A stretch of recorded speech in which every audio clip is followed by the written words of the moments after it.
எல்லாருக்கும் வணக்கம். இன்றைக்கு நான் ரொட்டி மேக்கரில் எப்படி ரொட்டி சுடுறதுன்னு சொல்ல போகிறேன். இதுக்கு நான் ஆட்டாமா பாவிக்கிறேன். தேவையான அளவு ஆட்டாமா எடுத்து அதுக்கு தேவையான அளவு உப்பை சேர்த்துக்கொள்வோம்.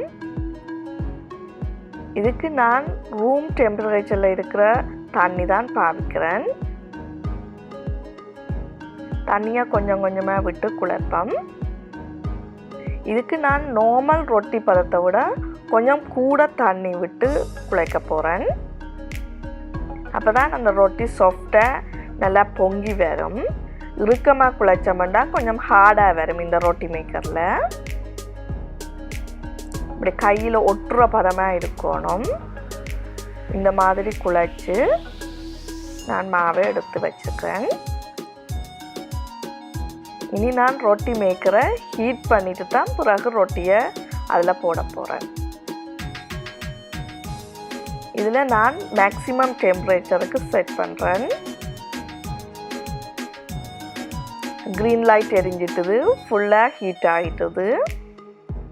இனி தேவையான அளவு மாவு எடுத்து அதை கொஞ்சம் ஃப்ளட் ஆக்கி போட்டு தான் நான் அதில் போட்டு அமர்த்த போகிறேன். இல்லாட்டி அது சில நேரம் உருண்டு ஓட பார்க்கும். இந்த மாதிரி ஃப்ளட் ஆக்கிட்டு சென்டரில் வைக்கிறேன். வச்சுட்டு இனி அதை மூடி இந்த ஹேண்டிலால் கொஞ்சம் ப்ரெஸ் பண்ணுறேன். ஹார்டாக ப்ரெஸ் பண்ணக்கூடாது, மெல்லமாக ப்ரெஸ் பண்ணால் காணும். இந்த மாதிரி ரவுண்டாக வந்திருக்கு. இனி இதில் இந்த பின்பக்கம் வந்து லைட்டாக ப்ரௌன் ஆகும் மட்டும் ஹீட் பண்ண விடணும். இந்த மாதிரி ப்ரௌனாக வந்திருக்குது. மெட்ட பக்கமும் அதே மாதிரி ப்ரௌன் ஆகணும். பார்த்திங்கன்னா இப்படி ப்ரௌன் ஆகியிருக்கு. இனித்தான் இதை மூட போகிறேன். நான் மூடி விட்டோம்னா அது நல்லா பொங்கி அந்த ரொட்டி மேக்கரே அந்த ரொட்டியை வெளியில் தள்ளி விடும். பார்த்திங்கன்னா அது பொங்கி தானாக அது வெளியில் வருகுது. இப்போ இந்த ரொட்டி ரெடி ஆகிட்டுது. பார்த்திங்கன்னா நல்லா பொங்கி வந்திருக்குது. இதே மாதிரி நான் மிச்ச ரொட்டிகளையும் போட்டு எடுக்க போகிறேன்.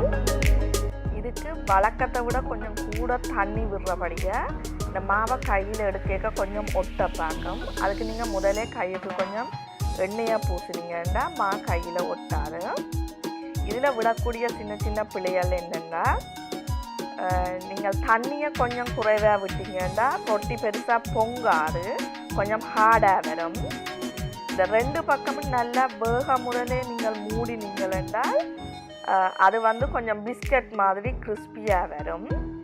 அல்லது ரொட்டி மேக்கர் ஃபுல்லாக ஹீட்டாக முதலே நீங்கள் ரொட்டியை போட்டிங்கன்னா அப்பவும் ரொட்டி பொங்காது. அல்லது ரொட்டி இப்படி பிஞ்சு வருகுதுன்னா நீங்கள் ரொட்டி மேக்கரை கூட ப்ரெஸ் பண்ணிட்டீங்க. நீங்களும் ட்ரை பண்ணி பாருங்க. உங்களுக்கு இந்த வீடியோ பிடிச்சிருந்தால் லைக் பண்ணுங்க, சப்ஸ்கிரைப் பண்ணுங்க, ஃப்ரெண்ட்ஸோட ஷேர் பண்ணுங்க. இன்னும் ஒரு வீடியோவில் சந்திக்கிறேன். நன்றி.